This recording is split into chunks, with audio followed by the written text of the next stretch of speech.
Yo, welcome back to Perfectly Proofed. Today, I'm going to teach you Biscotti. It might seem like it might be difficult, but we're going to break it down. Super easy. We can knock this out in under an hour. So you can do whatever fillings you want. If you want to make it like almond biscotti or like walnut mini chocolate chip biscotti. Today, personally, I am going to do pistachio and craisin because Christmas is right around the corner, and I'm going to use them as like little stuffing stalkers. So, as promised, I'm going to show you another recipe in my book, not online, and let's just dive right into it. The recipe will be in the box below, and if you have any comments or questions, hit me up and I'll answer them. So let's jump right into this. Okay, first thing we want to do, we actually want to pop our oven on to 325 because mixing these won't take that long. So go ahead and pop your oven on to 325.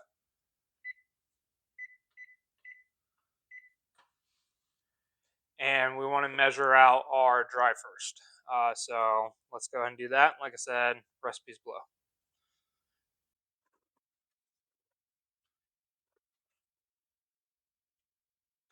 So I got 560 flour. Need 265 sugar.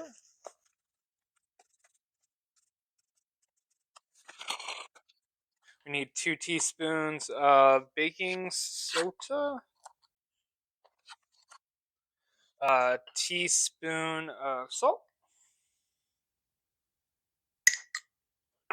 Take our whisk, and we're just going to incorporate all this together.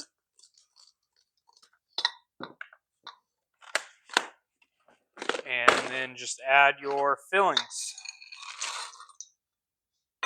All right? Terribly difficult, I know. I'm glad I'm breaking this down. Sweet. So let's put this aside and get our liquid together. Okay, so something else I failed to mention, you should take out eggs prior to making this because you want them at room temp. So I did that. So 6 eggs.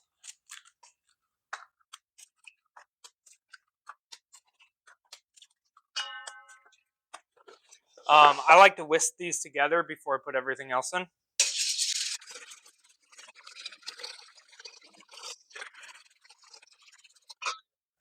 Okay, 2 tablespoons of oil.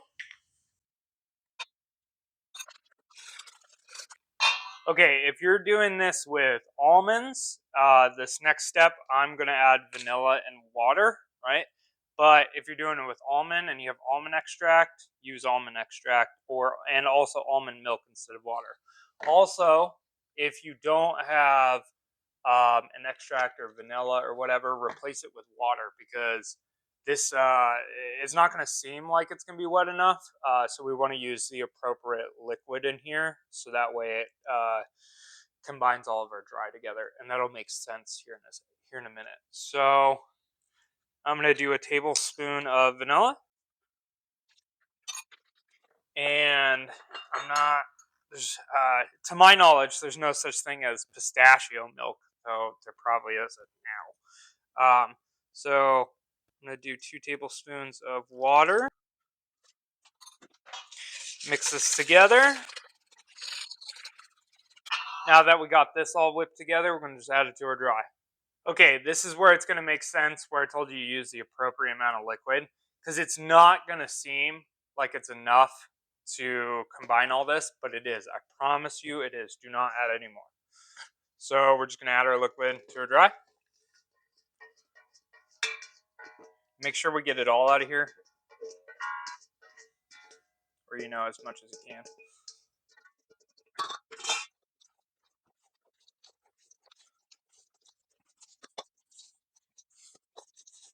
Okay, now that we have it almost all the way together, I'm actually going to use my hands.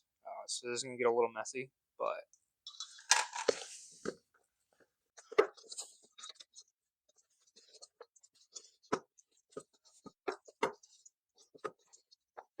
Sweet. Now we're ready for our next step.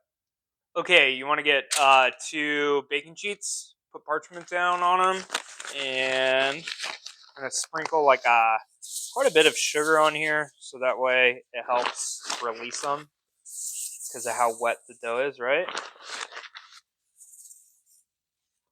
Now, if you have a bowl scraper, this is going to be like the best time to use it because we're going to cut it in half, right? We're just going to split it between both of them, and then we're going to square them out. But if you don't, well, there goes the book. If you don't, your spatula will work too.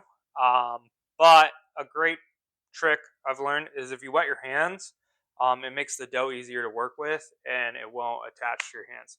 But we don't want them like dripping wet. We just want to get them like moist. So. Right? And that will help me work with this dough.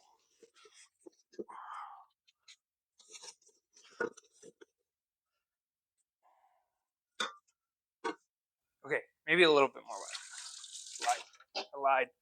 Okay, so see how it just like peels right off my hand? So we want to square this off the best we can. Now this is gonna poof up a little bit, but definitely not like crazy. So leave it down to like a quarter of an inch, I'd say, something like that. Same thing with this one. My hands are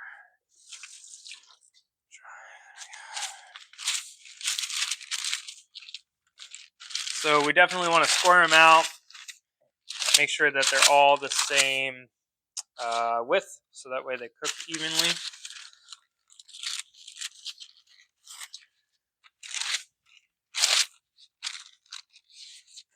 Okay, and our last step is we want to sprinkle sugar on top of it.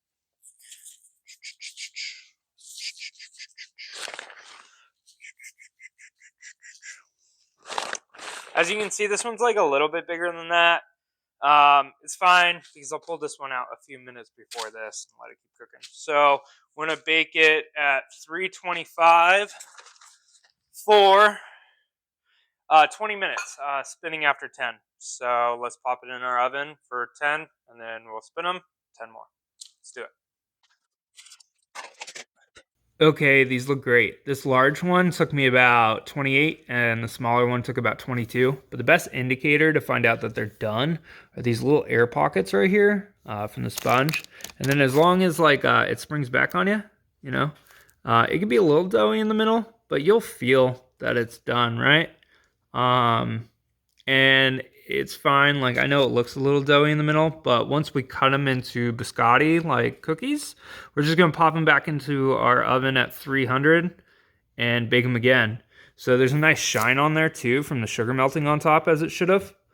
And these are gonna be delicious. So we want to let them sit and cool down for, I wanna say like at least 30 or 40 minutes. You don't wanna cut them into them warm. So you can either turn your oven off now or just drop it down to 300 because that's what we're going to bake them at once they cool down. So just go ahead and let them chill for a minute. So we'll pop back on these once they're cool. Yep. Okay, now that it's cooled down all the way, I just take it off the parchment.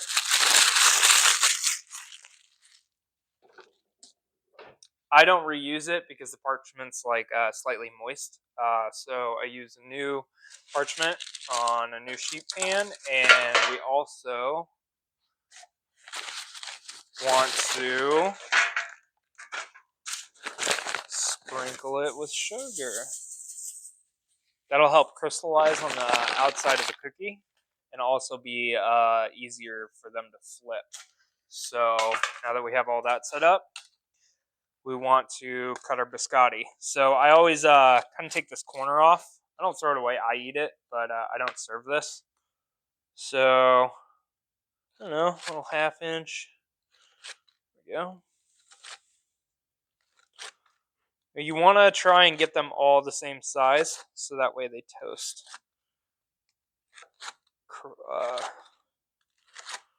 evenly.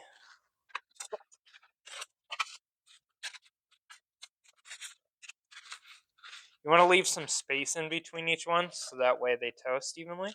So I need another pan. But after you put them all on your cookie sheet.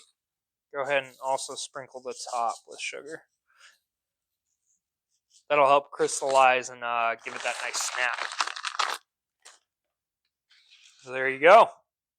We're going to pop these into our oven at 300 degrees for 15 minutes, and then we're going to flip them and toast them for another 15. So I'm going to cut up the rest and get them in the oven.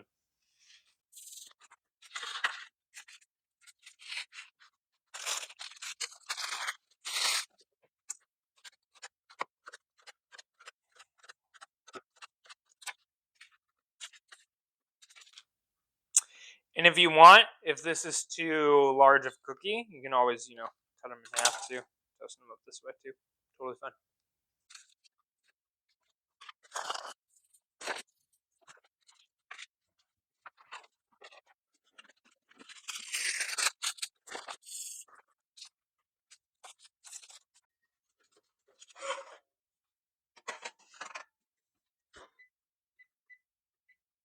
Okay, now that it's been 15 minutes, we're just going to go ahead and put them all. Now this time I'm going to pop them in at 10 minutes, right? And then if they need another 5, then we'll throw them in after that. But 10 minutes, check them, and then if they're not done, another 5.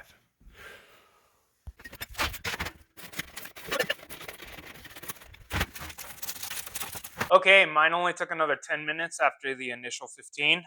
Every oven's going to run a little different, so just keep an eye on them. As you can see, they're nice and lightly toasted. We want to let these cool down before we either add chocolate on them or dip in coffee, however you want to enjoy them. But they'll last in an airtight container for like 3 weeks. These will be the last biscotti recipe you'll need. So if you enjoyed it, use it, go ahead and subscribe, and I'll catch you on the next one.